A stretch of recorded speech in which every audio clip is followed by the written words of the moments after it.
안녕하세요, 샤스파입니다. 오늘 만나볼 차량 같은 경우에는 DM8 국내형 하이브리드입니다. 이전에 DM8 국내형 하이브리드를 한번 소개시켜드린 적이 있는데 그때 조회수는 잘 나왔는데 좋아요 개수가 너무 안 나와서 이번에 다시 한번 국내형을 가지고 찍어보고자 이렇게 나와봤습니다. 일단은 전면부를 보시면 이전에 소개드렸던 국내형과 조금 다른 점이 있습니다.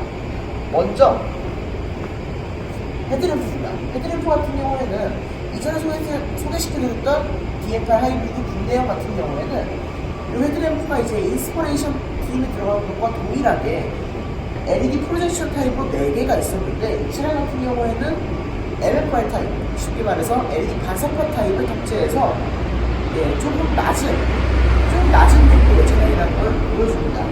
미국 차량에서는 이게 최상위인지는 모르겠는데 이게 최상위 아니겠죠? 설마. 4개 인스퍼레이션 램프도 분명히 들어갈 것으로 보여지고요. 이것이 이제 조금 낮은 트림에 들어갈 것으로 보여집니다. 일단은 이제 우리나라 같은 경우는 반사판 램프가 탑재되는 경우는요 2.0 가솔린 기준으로는 가장 하위 트림도 안 들어가고요.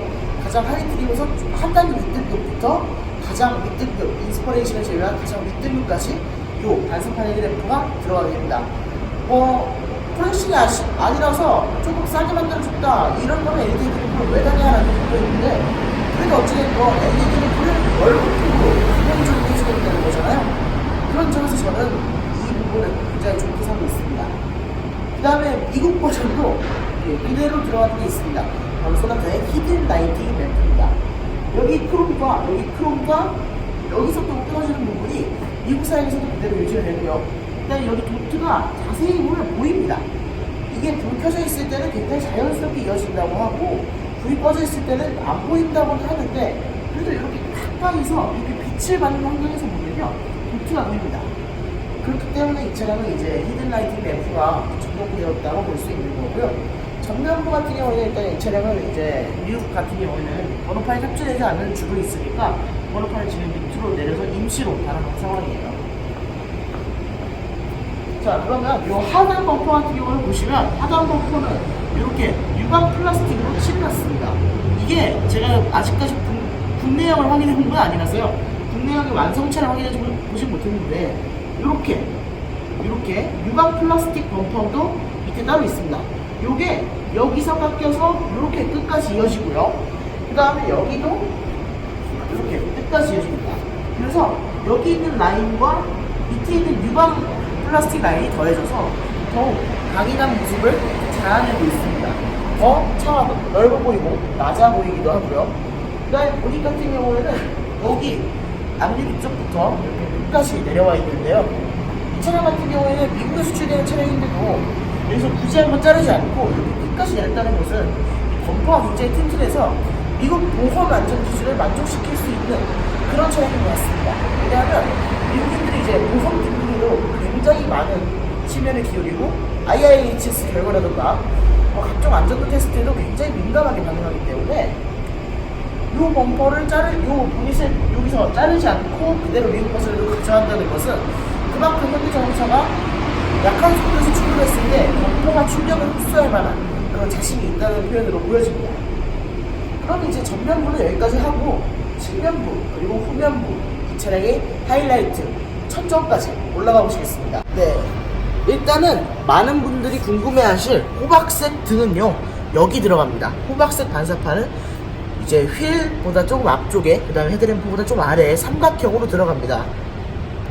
이 차량 같은 경우는 아직 전구가 들어가 있지 않고 반사판도 지금은 탑재되어 있지 않은데요, 이렇게 자리를 만들어 놓고 사출까지 해놓은 걸 봐서는 여기 자리가 확실해 보입니다.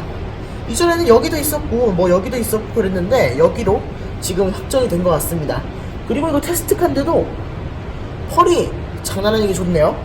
예, 뒤에 있는 휠 같은 경우에는 국내형과 동일합니다. 사이즈 같은 경우에는 2로 R17에 미쉐린 타이어를 탑재하고 있고요. 아마 현대차에서 미쉐린 타이어를 탑재한다면 미쉐린 에너지 세이버가 탑재될 확률이 높습니다. 휠 같은 경우에는 이렇게 평평한 이렇게 디자인을 적용해서 여기는 사실 홀이 없지만 여기 이렇게 각을 안쪽으로 줌으로써 마치 전면에서 볼 때 여기까지 홀이 다 있는 듯한, 여기는 홀이 있고 여기는 홀이 없는데 여기까지 홀이 있는 듯한 이런 모습을 보여줍니다. 여기서 홀이 이제 구멍을 말하는 겁니다. 여기까지는 구멍이 없거든요. 여기만 구멍이 있고 여기 구멍이 없고 구멍이 있고 없고 이런 식인데 다 있어 보이는 것처럼 그렇게 나오고 있습니다. 네, 뭐 DM8 하이브리드의 후면부라고 해서 그것도 북미형이라고 해서 그렇게 특별한 건 없죠. 바뀌는 부분도 전혀 없고요. 국내형에 비해서 빠지는 부분도 전혀 없고 더해지는 부분도 없는 것 같습니다. 국내형과 한 가지 다른 점이라고 한다면 여기가 빨간색 방향 지시등이 적용된다는 점이에요. 이 차량은 이제 라이트가 굉장히 길잖아요. 라이트가 굉장히 길어서 저 같으면 차라리 여기를 이렇게 무빙 턴 시그널로 만들었을 것 같은데 그렇게 하진 않고 국내형의 방향 지시등이 있는 자리에 그대로 빨간색 방향 지시등을 집어넣었습니다. 그 외에는 이제 1.6 터보에는 머플러 TV 별도로 빠지는데 하이브리드 차에는 머플러 TV 별도로 빠지진 않습니다. 뭐 이거는 자연흡기 차량도 그런 거니까 이해해 볼만 하죠. 그 다음에 트렁크 열는 손잡이는 북미형도 동일하게 이곳에 있습니다. 이곳을 누르면 트렁크가 열리고요.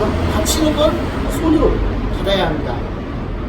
그 다음에 여기 스포일러가 하이브리드에만 유일하게 탑재되어 있는데요. 1.6 터보에도 탑재되지 않는 스포일러인데 뭐 제 예전 댓글에도 말씀해 주신 분이 계세요. 이게 동력 성능을 위해서 꼭 필요하다 이런 식의 주장을 하셨던 분인데 예, 하이브리드의 동력 성능에 물론 필요합니다. 물론 필요한데 하이브리드에 필요하다고 해서 1.6 터보나 2.0 가솔린 이런 차에는 필요 없는 게 아니거든요.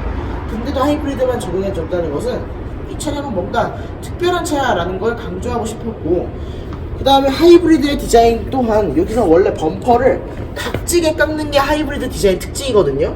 근데 그런 디자인 특징이 전혀 적용되지 않았던 걸 봐서는 여기서나마 동력 성능을 조금 더 이제 낮게 하기 위해서 그렇게 된 게 아닌가 생각을 해봅니다. 네, 천장 부분은 어떻게 해도 도저히 각도가 안 나오기에 이런 식으로 좀 대체를 해보고자 합니다. 제 손에 지금 핸드폰을 들고 촬영을 하고 있는데 제가 전면부 촬영 당시에 요거를 하이라이트 부분이다 이렇게 말씀드렸어요. 지금 이 차량 같은 경우는 썬루프가 적용되어 있지 않은 모델입니다. 썬루프가 적용되어 있지 않은데 위에 있는 유리는 도대체 뭐냐, 그냥 폼이냐 이런 식으로 생각하시는 분도 있을 것 같은데 요게 바로 DM8 서울모터쇼 때 공개된 솔라 패널입니다. 솔라 패널이 여기서부터 이렇게 끝까지 한 장의 패널로 적용된 게 아니라 여기 뒤쪽에 하나, 여기 앞쪽에 하나를 적용해서 여기 중간을 이렇게 선으로 갈라 놓았습니다. 이게 마치 파노라마 썬루프처럼 보이는 효과도 있는 것 같아요. 여기 솔라 패널을 알아볼 수 있는 것은 이렇게 세로 줄이 나 있는데요. 지금은 카메라에 플래시가 켜져 있어서 조금 이 세로 줄이 티나게 보이는데 실제로 그냥 이렇게 보면 그냥 이런 식으로 보면 파노라마 썬루프 같아 보이지 이게 결코 솔라 패널이라고 볼 수는 없는 디자인 같습니다. 요즘 현대기아차가 뭔가를 기름을 집어넣어 놓고 숨기고 외부에서 좀 숨겨놓는 이런 걸 잘하는 것 같은데 솔라 패널 역시도 측면에서야 보면 많이 티가 나지만 측면에서 특히 가까이서 빛을 비추면서 보면 더 많이 티가 나지만 전면부에서 보면 빛을 비춰도 별로 티나지 않는다는 점이 솔라 패널을 장착해 놓은데 이득인 것 같습니다. 솔라 패널을 장착하면 이제 천장 부분은 아무래도 조금 무거워지겠죠. 그래서 요거는 따로 옵션으로 마련해 둔다고 합니다. 옵션 가액이 얼마인지는 아직 정확하게 모르고 솔라 패널 효능도 얼마 정도인지 정확하게 모르겠지만 그래도 적용된다는 거 봐서는 어느 정도 효율이 있는 것 같습니다. 지금까지 DM8 하이브리드 북미형을 살펴보셨습니다. 모터쇼는 국내 모터쇼에서는 아무래도 내수형만 공개했기 때문에 북미형에 대해서도 분명히 궁금하셨을 시청자가 있을 거라 저는 믿습니다. 이 영상을 재밌게 보셨다면 좋아요와 구독하기를 꼭 눌러주시고요. 싫어요는 가급적 잘해줬으면 좋겠습니다. 싫어요 같은 경우에는 싫어요만 누를 것이 아니라 제발 댓글로 코멘트로 좀 남겨주시면 제가 그 부분은 다음 영상에서부터 꼭 고치도록 하겠습니다. 아, 그리고 SP2 영상에서 소리가 안 들리신다는 분이 많으셨는데, 예, 그 부분은 제가 서둘러 외장 마이크를 사서 개선하도록 하겠습니다. 지금까지 샷스파이 김광영이었습니다.